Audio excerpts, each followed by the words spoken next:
Hello.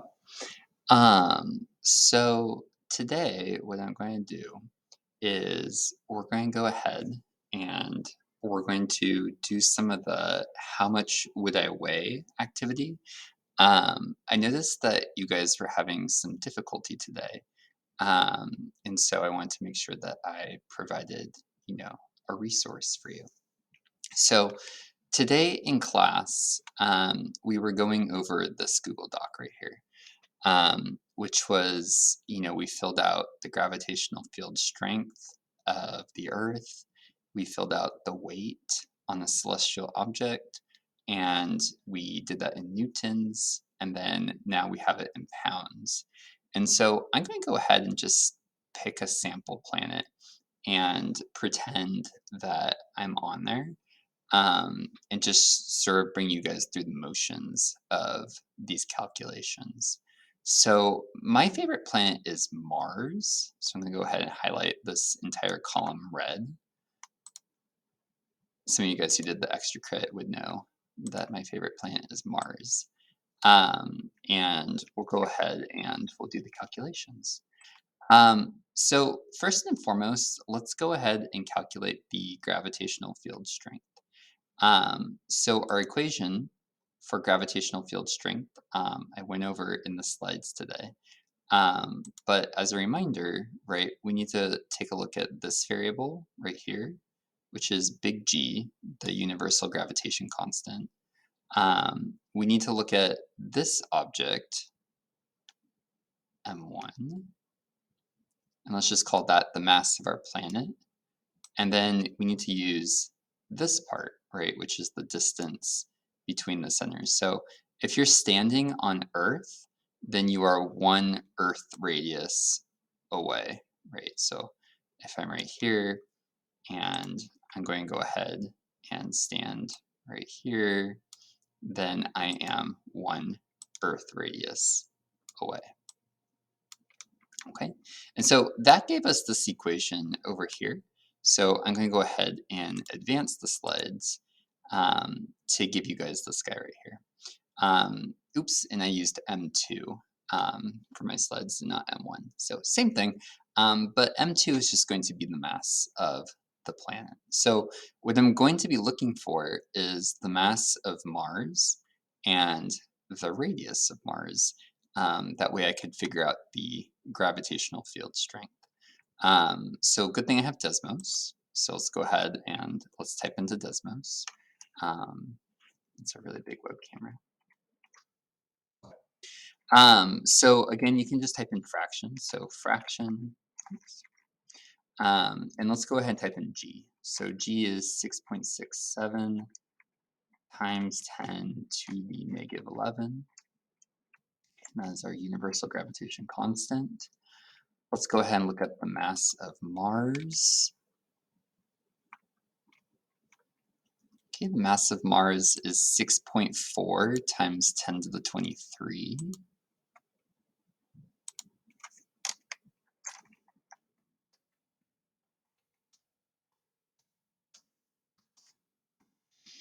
Okay, and now I need the radius of the planet. So let's go ahead and get the radius of Mars. 3.39 times 10 to the 6. So we're going to go ahead and divide that by 3.39 times 10 to the 6. Now don't forget to square it. I'm going to go ahead and do that. And I get a value of 3.7 newtons over kilograms. So let's go ahead and plug that in. So Mars, we're going to get 3.7 newtons over kilograms. So what that tells me is that if I was to drop an object on Mars, that it would accelerate at a rate of 3.7 meters per second every second. Okay, so it's important to keep that concept in mind.